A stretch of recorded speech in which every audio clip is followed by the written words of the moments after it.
This guy's name is Alan. He worked at the Mexican State Police Office as a negotiator. His psychological skills were top-notch, so he was always successful in completing hostage release negotiations. That morning, Alan gave his wife Victoria a ride to work and took their daughter Juana to her swimming lessons. Victoria was also a psychologist. While driving, Alan's boss called him to rush to the scene where a woman was being held hostage by her son-in-law. Alan didn't hesitate and headed there right away, despite Victoria nagging him the whole way for not going to take her to the office. He didn't mind because he knew the most important thing was to help the woman quickly. When Alan pulled up to the crime scene, he didn't even think about his wife and daughter as he got out of the car and went straight to the commander. After hearing what the commander had to say, Alan got to work. He casually tried to talk to the son-in-law who was holding his mother-in-law hostage. Thanks to Alan's way with words, the son-in-law finally gave up. That night, when Alan got home, his wife was really mad at him. Victoria had a rough time after leaving the crime scene. The traffic was terrible, so she couldn't drop their daughter off for swimming lessons and secretly took her to work instead. But then she got in trouble with her boss for bringing her daughter and was told she might get fired. Victoria was really tired of it. Alan always put work first before their family. So she said they should talk to a marriage counselor if they wanted to save their marriage. And because she was still mad at him, she told him to crash on the couch. The next day, Alan saw Victoria having a good time with her new fitness instructor from the kitchen window while having coffee. Later that day, Alan had to follow through with his wife's request from the night before to avoid any problems, so he invited her to go see a marriage counselor. On the other hand, then the Mexican president was spotted talking on the phone with his mistress, setting up a meeting at an apartment. When he got there and walked into the room, bam, someone pulled a gun on him. When Alan and Victoria talked to the counselor, they didn't admit their mistakes, they just pointed fingers at each other. Victoria got mad and started venting, but then in the middle of the fight, Alan got a call from the kidnapper of the president. The kidnapper told him that he had the president held captive in an apartment.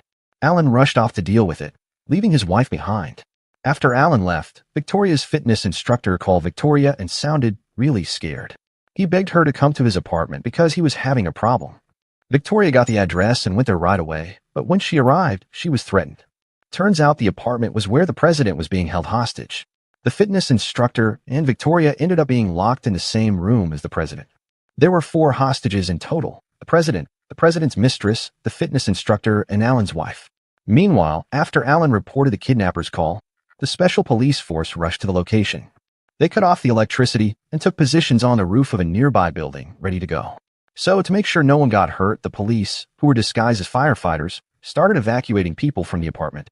Once everyone was out, Alan's assistant Menendez, along with several other police officers, stood guard in the room right below the president's. Menendez found some candy lying around and started snacking on it, not realizing that the candy was actually edibles. Meanwhile, down in the apartment's basement, not long after Alan and his team had set up their equipment to monitor the situation, the kidnapper video called them. Wearing a sheet mask, the kidnapper showed that he had Victoria hostage too. He demanded that the government transfer 30 million pesos to a small hospital if Alan wanted his wife to be safe. The account number and address of the hospital were provided. Seeing his wife kidnapped, Alan panicked and wondered why Victoria was there. Alan then went to report to 3 high-ranking government officials. Initially, they refused to transfer the money, but Alan convinced them that he was a skilled negotiator and promised to free the president. The officials reluctantly agreed to follow the kidnapper's demands.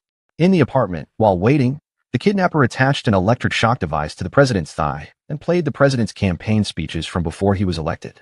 The kidnapper handed over the remote and told the president to shock himself whenever he heard an unkept campaign promise. The president had no choice but to comply. Not long after, Alan returned to the basement of the apartment. Once the money was transferred, Alan contacted the kidnapper to ask for his wife's release. Seeing a woman emerge from the apartment, Alan thought his wife was free and felt relieved. However, it turned out to be the president's mistress. The kidnapper casually mentioned he would release Victoria if the government transferred another 30 million pesos to a certain school. The address and account number of the school were provided. Before ending the call, the kidnapper called Alan Little Wing. Hearing that nickname, Alan felt weak and finally realized who the kidnapper was, his best friend, Vicente. Alan then briefed the commander on Vicente. They used to be partners in the Special Police Division fighting terrorism. Vicente was a sniper, while Alan was a negotiator. There was a situation where a school bus was being held hostage by terrorists. Alan tried to negotiate for hours, but it didn't work out. Vicente, who was impatient, took a headshot and the terrorist died. Unfortunately, the terrorist pressed the detonator as he was shot, and all the students on the bus died. Vicente got fired and sent to jail as a result. After Alan shared the story, someone from the staff played a video of Vicente and his wife on social media from 2 years ago. In the video, Vicente talked about how the government had canceled his wife's health insurance to save money, even though she had cancer and needed regular treatment. It turned out that Vicente's wife had passed away, and the hospital that received money from the government was where she was being treated. Alan was shocked and felt really sad to learn about his best friend's tough life. Alan got in touch with Vicente and said sorry. If they had met earlier, he would have definitely helped out with Vicente's wife's treatment. He hoped Vicente would stop all this, but Vicente refused. Instead, he told Alan that if he wanted to set Victoria free, he needed to get a polygraph, a lie detector, ASAP. Alan then told the officials about Vicente's request and asked them to grant it. The officials said they would wire the money to the school, but wouldn't provide the lie detector because the president was there. For a political official, a lie detector was a dangerous tool. If it was used on the president, all his lies would be exposed and his reputation with the public would be ruined. Alan was frustrated with how the officials were making the negotiation process more complicated. When Juana called and asked where her parents would come home, Alan couldn't hold back his own tears to hear that question from his daughter. He couldn't bear the thought of seeing his daughter's face filled with sadness if something happened to Victoria. After the call, Alan sneaked the polygraph from his commander's car and disguised it in a pizza box to send it to the hostage location without raising suspicion. On the other side, Scare Victoria asked her fitness instructor to help her convince Vicente to let her go, but then the instructor got up and untied himself. With a sneaky smile, he confessed that he had actually been pretending to be Victoria's instructor in order to spy on Alan. Soon after, the lie detector came out. Vicente then strapped the device to the president, while the instructor recorded the whole thing. Once the camera was rolling, Vicente started grilling the president. He warned him to fess up to any corrupt activities because if he lied, the polygraph would rat him out. A couple minutes later, Vicente let the fitness instructor go as if he was a hostage, even though he actually wasn't.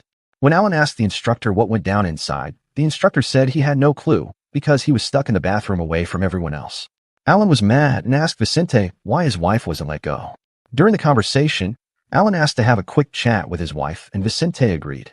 When they spoke, Victoria only said to take care of her uncle. Alan was puzzled because Victoria's uncle had passed away.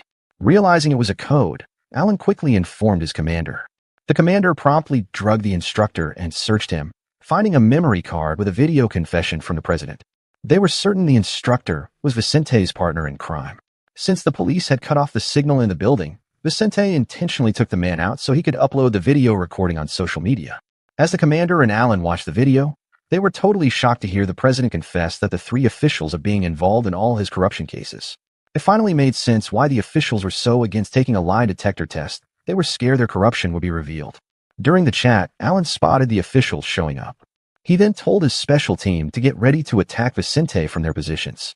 Feeling that the plan was too risky for the hostages, Alan decided to sneak into the apartment, trying to sort things out himself. Once there, he contacted Vicente and spilled the beans about the attack. He mentioned seeing the president's confession recording and promised to upload it if he and Victoria swap spots. Vicente agreed to the deal and unlocked the door. Before leaving, Alan gave the memory card to Victoria and asked her to take good care of it. Meanwhile, the officials were getting ready to ambush.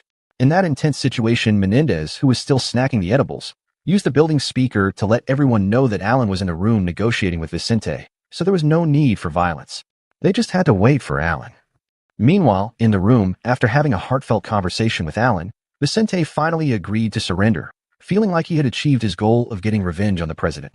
For months later, a video of the president admitting to corruption blew up on the internet before it made it onto TV news. Alan was the one who snuck it online. People were furious and organized a huge protest to demand the president be held accountable. The news also revealed that Vicente was the one who captured the confession on video. All the inmates who saw the news went nuts and hailed Vicente as a hero. On the other side, the president finally got arrested after all the uproar across the country. People were demanding that he be put away, and he ended up in prison serving time. A year went by and Alan and his wife were spotted leading a seminar as motivational speakers. After Vicente got arrested, Alan chose to leave his job as a police negotiator and pursue a new career that would allow him to be with his wife all the time. After the seminar, Alan got a call from Vicente, who was still in jail. Vicente said he only had 6 months left on his sentence and that he had become famous for exposing corrupt politicians. He said he planned to run for president and wanted Alan to help him fight corruption when he was released. Alan smiled and agreed to help him.